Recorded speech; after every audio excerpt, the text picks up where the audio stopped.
আসসালামু আলাইকুম। প্রিয় দর্শক, অন্য মঞ্চের আলাপ চাইতায় আপনাদের সকলকে আমন্ত্রণ জানাচ্ছি।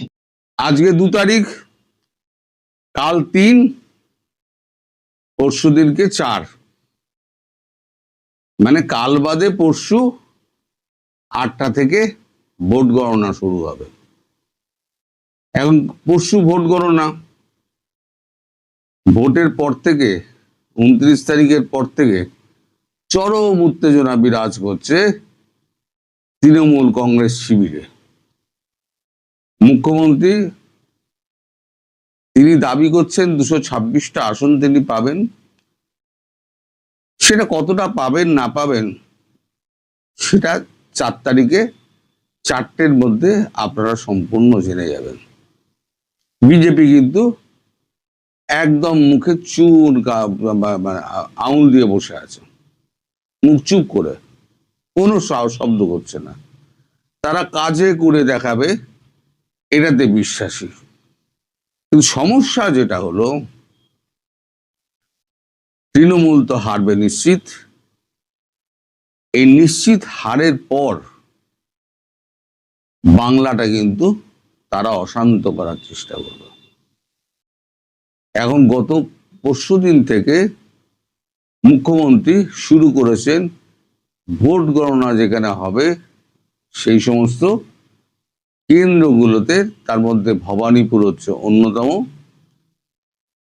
গোখেল মেমোরিয়াল খুব সম্ভবত, সেখানে যেখানে স্ট্রং রুম করা হয়েছে সেখানে গিয়ে তিনি একেবারে ঘাঁটি গেড়ে বসছিলেন।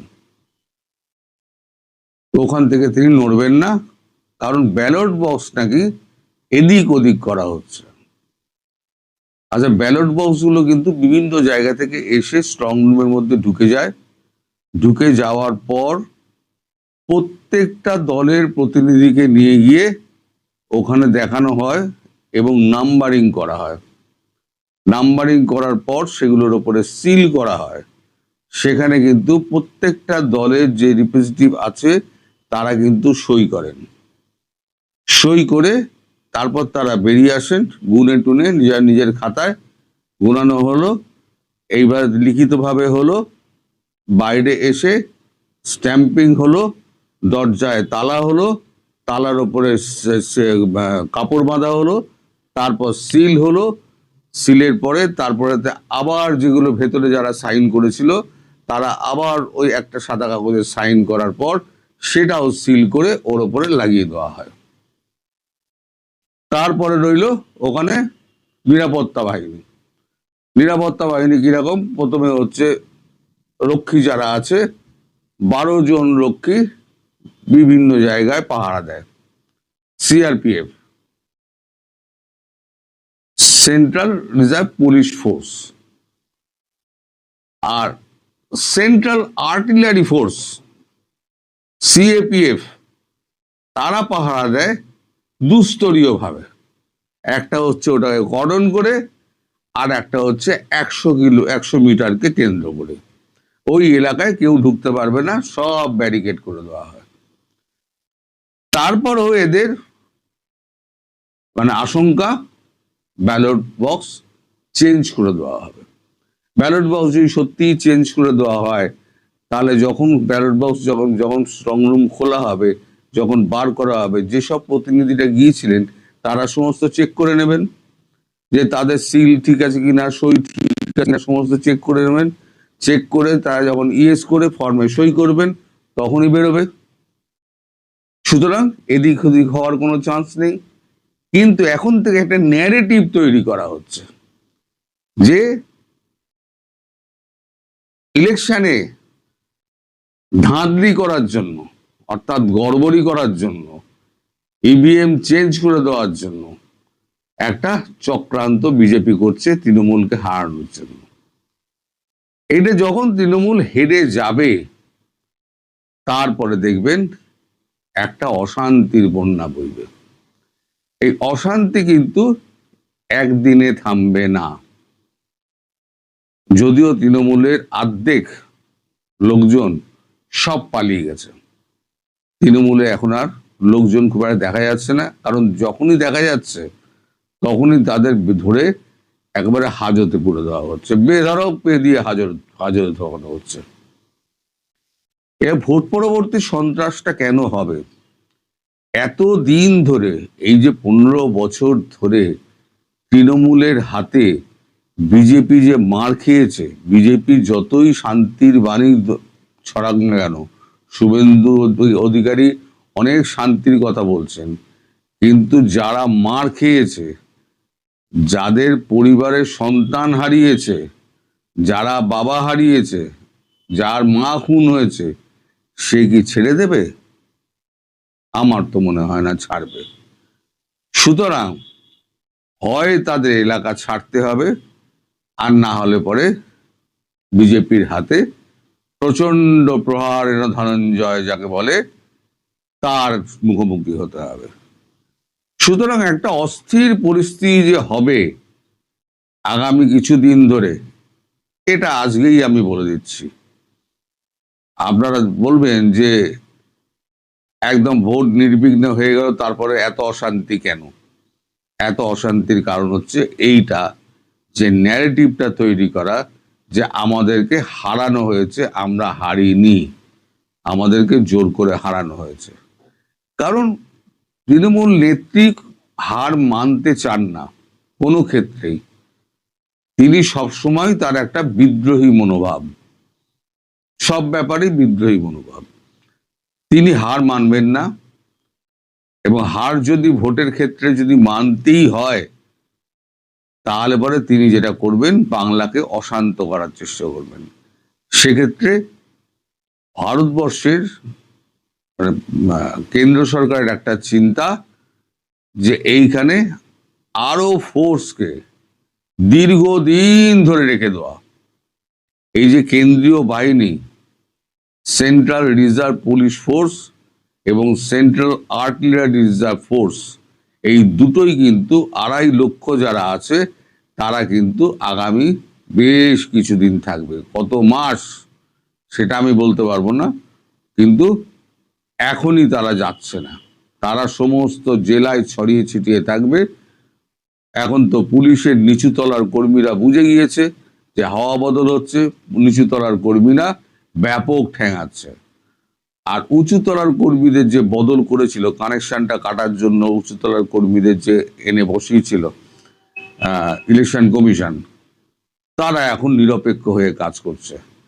ফলে যদি তৃণমূল ঝামেলা করতে যায়, এক হচ্ছে বেধড়ক মার খাবে, আর 2 হচ্ছে কচুকাটা হতেও আশঙ্কা একটা হচ্ছে, কচুকাটা হতে পারে। সব মিলিয়ে একটা অস্থির পরিস্থিতির মধ্যে দিয়ে কিন্তু বাংলা আগামী কয়েক মাস যাবে। আপনারা জানবেন যে এই বাংলা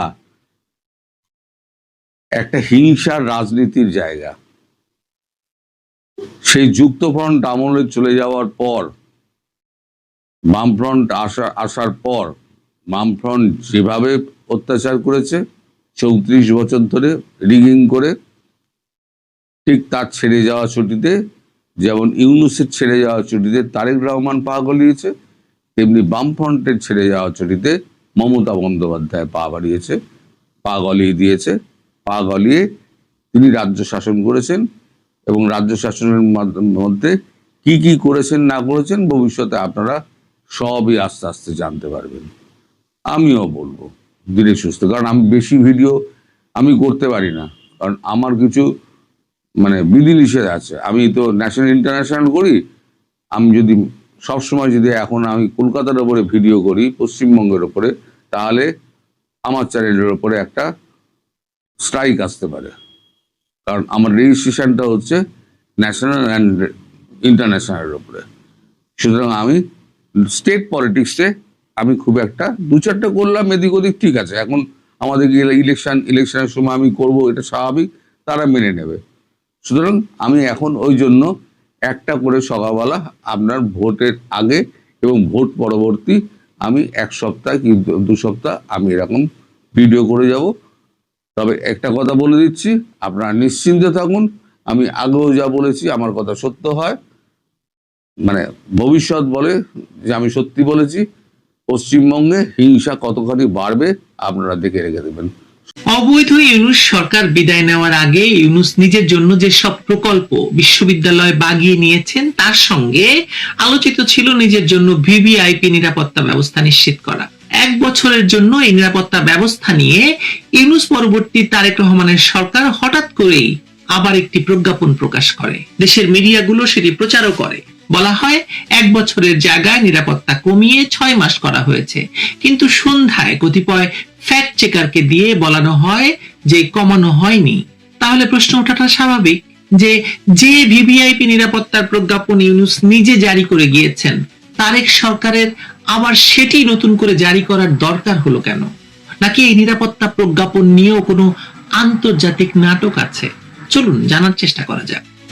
আপনারা যদি গত কয়েকদিনের ঘটনা প্রবাহের দিকে গভীরভাবে তাকান তবে বুঝতে পারবেন যে বাংলাদেশের রাজনীতিতে বর্তমানে এক অদ্ভুত নাটক চলছে। আপনাদের মনে থাকবে যে ডক্টর ইউনূস কোনো কিছু হলেই সবাইকে লালু ভুলু কালু বলে যমুনায় ডেকে তিনি বলতেন আমি চললাম, আবার সবাই তাকে বলতো না না আপনি যাবেন না, মাহফুজা নাম কলাম লিখতো আপনি যাবেন না। নাটকটা তখন বুঝতে পারছেন, সেই একই ধরনের নাটক আবার।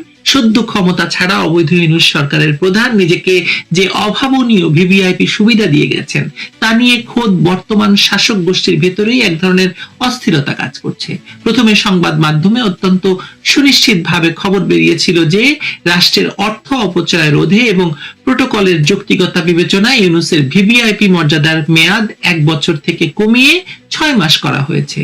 একজন সাধারণ নাগরিকের মতোই আগামী আগস্ট মাসের পর থেকে ইউনূসকে চলতে হবে, এমনটাই ছিল প্রাথমিক সিদ্ধান্ত। কিন্তু এই সংবাদ প্রকাশের কয়েক ঘন্টার মধ্যেই আমরা দেখলাম এক জাদুকরি ভেলকিবাজি। বর্তমান সরকারের প্রধানমন্ত্রীর কার্যালয় থেকে তড়িঘড়ি করে জানানো হলো যে আগের সংবাদটি নাকি অসত্য এবং ইউনূস পুরো 1 বছরই স্পেশাল সিকিউরিটি ফোর্সের বা এসএসএফ এর কড়া নিরাপত্তা পাবেন। সকালে যে সিদ্ধান্ত নেওয়া হয় বিকেলে তা বদলে যায়। এই যে সরকারের অস্থিরতা, এর আসল কারণটি কোনো সাধারণ প্রশাসনিক ভুল নয়, বরং এটি এক গভীর ভূরাজনৈতিক এবং দেশীয় ষড়যন্ত্রের অংশ। 2024 সালের ষড়যন্ত্রের সঙ্গে এটার খুব মিল আছে। এই ঘটনার শেকড় খুঁজতে গেলে আমাদের ফিরে তাকাতে হবে 2024 সালের আগস্ট মাসের তথাকথিত গণ অভ্যুত্থান বা তথাকথিত বিপ্লবের দিকে। সেই সময় দেশের নিরীহ মানুষকে ঢাল হিসেবে ব্যবহার করে যে জুলাই সন্ত্রাসীরা অরাজকতা সৃষ্টি করেছিল তাদের কাঁধে ভর করে ক্ষমতায় বসেছিল ইউনূস। এরপর দীর্ঘ 18টি মাস তারা দেশের বুকে যে স্টিম রোলার চালিয়েছে তা স্বাধীন বাংলাদেশের ইতিহাসে এক কলঙ্কজনক অধ্যায়। ইউনূসের এই 1.5 বছরের শাসন আমলে দেশের প্রতিটি আর্থিক প্রতিষ্ঠানকে সুপরিকল্পিতভাবে দেউলিয়া করা হয়েছে। তিনি ক্ষমতায় এসেই নিজের ব্যক্তিগত এবং গ্রামীণ নামের প্রতিষ্ঠানের হাজার হাজার কোটি টাকার কর মওকুফ করে নিয়েছেন। নিজের বিরুদ্ধে থাকা দুর্নীতি এবং অর্থ পাচারের পাহাড় সমান মামলাগুলো ক্ষমতার জোরে প্রত্যাহার করিয়েছেন। এর পাশাপাশি প্রভাবশালী বিদেশি রাষ্ট্রগুলোর সাথে একের পর এক এমন সব গোপন এবং প্রকাশ্য গোলামি চুক্তি স্বাক্ষর করেছেন যা বাংলাদেশের সার্বভৌমত্বকে বিকিয়ে দেওয়া শামিল। এই চরম লুটপাট, দুর্নীতি এবং দেশ বিরোধী অপকর্মের কারণে ইউনূস খুব ভালো করেই জানতেন যে ক্ষমতা ছাড়ার পর দেশের সাধারণ মানুষের ক্ষোভের আগুনে তাকে পুড়তে হবে, তার বিরুদ্ধে মব তৈরি হবে এবং তিনি যেভাবে 18 মাস ধরে মব দিয়ে দেশ শাসন করেছেন সেই মব তার বিরুদ্ধেই প্রয়োগ হবে। সত্য কখনো চিরকাল ধামাচাপা দিয়ে রাখা যায় না। তাই তিনি ক্ষমতা হস্তান্তরের মাত্র কয়েকদিন আগে ত্রয়োদশ জাতীয় সংসদ নির্বাচনের ঠিক 2 দিন পূর্বে অত্যন্ত গোপনীয়তার সাথে নিজের জন্য এই ভিভিআইপি প্রজ্ঞাপনটি জারি করেন। মজার ব্যাপার হলো সরকারের অন্যান্য গেজেট যেখানে ডিজি প্রেসের ওয়েবসাইটে উন্মুক্ত থাকে সেখানে নিজের নিরাপত্তার এই প্রজ্ঞাপনটি তিনি লুকিয়ে রেখেছিলেন, কারণ তিনি জানতেন জনগণের রোষানল থেকে বাঁচতে হলে রাষ্ট্রের এলিট ফোর্সের বেষ্টনী ছাড়া তার আর কোনো উপায় নেই। এখন প্রশ্ন হচ্ছে বর্তমান তারেক রহমানের সরকার কেন এই কলঙ্কিত ব্যক্তির নিরাপত্তায় এত মরিয়া হয়ে উঠল? এর উত্তর অত্যন্ত সহজ। বর্তমানে বিএনপি সরকার আসলে নতুন কোন সরকার নয়, এটি মূলত অবৈধ ইউনূস সরকারেরই একটি বর্ধিত সংস্করণ। নির্বাচনের আগে যুদ্ধাপরাধী দল জামায়াত ইসলামী এবং তাদের সশস্ত্র অঙ্গ সংগঠন ইসলামী ছাত্র শিবিরের সাথে ইউনূস এবং বিএনপির যে পর্দার আড়ালে চুক্তি হয়েছিল, সেই চুক্তির শর্তই এখন বাস্তবায়িত হচ্ছে। এই স্বাধীনতা বিরোধী চক্রটি বরাবরই বিদেশি প্রভুদের ইশারায় পুতুল নাচের মতো কাজ করে। যখন ইউনূসের নিরাপত্তা কমানোর খবরটি প্রথম প্রকাশিত হলো, তখন নিশ্চিতভাবেই আটলান্টিকের ওপার থেকে কিংবা বিদেশি প্রভুদের কাছ থেকে কড়া বার্তা এসেছে। বিদেশি মদতদাতারা স্পষ্ট বুঝিয়ে দিয়েছেন যে তাদের প্রিয় তল্পিবাহক ইউনূসের গায়ে যেন কোনো আঁচড় না লাগে, কারণ ইউনূস তাদের প্রতিনিধি। আর বর্তমান বিএনপি জামায়াত জোট ক্ষমতায় বসতে পেরেছে ওই একই প্রভুদের আশীর্বাদে। প্রভুর নির্দেশ অমান্য করার সাহস ইউনূস সরকারের বর্ধিত সংস্করণ তারেক রহমানের প্রশাসনের নেই। তাই তারা নিজেদের থুতু নিজেরা চাটতে বাধ্য হয়েছে এবং তড়িঘড়ি করে বিবৃতি দিয়ে বলেছে যে ইউনূসের নিরাপত্তা 1 বছরই বহাল থাকছে। এখানে একটি চরম বৈষম্যমূলক আইনি প্রহসন আমরা দেখতে পাচ্ছি। গত 23শে এপ্রিল প্রধানমন্ত্রীর কার্যালয় থেকে যে নতুন প্রজ্ঞাপন জারি করা হয়েছে, সেখানে বলা হয়েছে যে দেশের সাবেক রাষ্ট্রপতি এবং প্রধানমন্ত্রীরা ক্ষমতা হস্তান্তরের পর থেকে মাত্র 6 মাসের জন্য ভিভিআইপি মর্যাদা পাবেন। একটি স্বাধীন রাষ্ট্রের সর্বোচ্চ সাংবিধানিক পদে থাকা ব্যক্তিরা যদি 6 মাস নিরাপত্তা পান, তবে সম্পূর্ণ অসাংবিধানিক এবং অবৈধ উপায়ে ক্ষমতায় বসা একজন ব্যক্তি কেন পুরো 1 বছর রাষ্ট্রের কোটি কোটি টাকা খরচ করে এই সুবিধা পাবেন বলুন তো? প্রজ্ঞাপনের সুকৌশলে উল্লেখ করা হয়েছে যে 10ই ফেব্রুয়ারি ইউনূসের প্রজ্ঞাপনটি অক্ষুণ্ণ রেখে বাকি সবার জন্য এই 6 মাসের নিয়ম প্রযোজ্য হবে। অর্থাৎ আইনটি তৈরি করা হয়েছে পৃথিবীর সব মানুষের জন্য, কেবল ইউনূস ছাড়া। পৃথিবী বলতে আমি বাংলাদেশকে বোঝাচ্ছি। আমার দীর্ঘ গবেষণার জায়গা থেকে বর্তমান এই রাজনৈতিক কাঠামোর দিকে তাকালে দুটি অত্যন্ত গুরুত্বপূর্ণ বিষয় আমার সামনে বড় হয়ে দেখা দেয়। প্রথমত, ইউনূসের চাপের মুখে তারেক সরকার ইউনূসের নিরাপত্তা 1 বছর বজায় রাখলো, নাকি এখানেও কোনো বিদেশি চাপ আছে বলুন তো? আর দ্বিতীয়ত, ইউনূস যদি ভালো কাজই করবেন, তাহলে তাকে কেন 1 বছর ধরে রাষ্ট্রীয় খরচে নিরাপত্তা দিতে হবে, যখন রাষ্ট্রপতি এবং প্রধানমন্ত্রী ক্ষমতা ছাড়ার পর মাত্র 6 মাসে নিরাপত্তা পাবেন? এই প্রশ্নগুলোর উত্তর খুঁজলেই আপনি বাংলাদেশের বর্তমান রাজনীতির আসল চেহারাটি দেখতে পাবেন। বিএনপি সরকার আজ সম্পূর্ণভাবে একটি আজ্ঞাবহ সরকার। তারা যুদ্ধাপরাধী জামায়াত ইসলামী এবং জুলাই সন্ত্রাসীদের সাথে নিয়ে রাষ্ট্রযন্ত্রকে নিজেদের পৈতৃক সম্পত্তির মতো ব্যবহার করছে। জনগণের ম্যান্ডেটের তোয়াক্কা না করে তারা কেবল বিদেশি প্রভুদের খুশি রাখতে এবং নিজেদের অপকর্মের দোষরদের রক্ষা করতে ব্যস্ত। অবৈধ ইউনূস সরকার যে ধ্বংসযজ্ঞ শুরু করেছিল, তারেক রহমানের নেতৃত্বে ইউনূসের এই বর্ধিত সরকার সেই ধ্বংসযজ্ঞকে প্রাতিষ্ঠানিক রূপ দিচ্ছে। তারা রাষ্ট্র সংস্কারের নামে রাষ্ট্রের মূল স্তম্ভগুলোকে গুড়িয়ে দিয়েছে এবং এখন সেই ধ্বংসস্তূপের উপর দাঁড়িয়ে নিজেদের পিঠ বাঁচাতে রাষ্ট্রীয় বাহিনীকে রক্ষী বাহিনী হিসেবে ব্যবহার করছে। কিন্তু ইতিহাস সাক্ষী, কোনো ভিভিআইপি প্রোটোকল বা বিদেশি আশীর্বাদ কখনো কোনো স্বৈরাচার বা দুর্নীতিবাজকে চিরকাল জনগণের কাঠগড়া থেকে আড়াল করতে পারে না। এই নাটকের শেষ অঙ্ক এখনো বাকি। 1 বছর দেখতে দেখতে চলে যাবে, 6 মাস তো প্রায় চলেই যাচ্ছে। তারপর কি করবেন ইউনূস বাবাজি? রাস্তায় তো কোনো একদিন নামতে হবে। বেঁচে থাকলে বাংলাদেশের মানুষের মুখোমুখি তো আপনাকে একদিন হতেই হবে। তখন আপনি কোথায় পালাবেন? যাবে কোথায়? পালাবে কোথায়? জনগণ যে হেথায়। ভালো থাকবেন সবাই।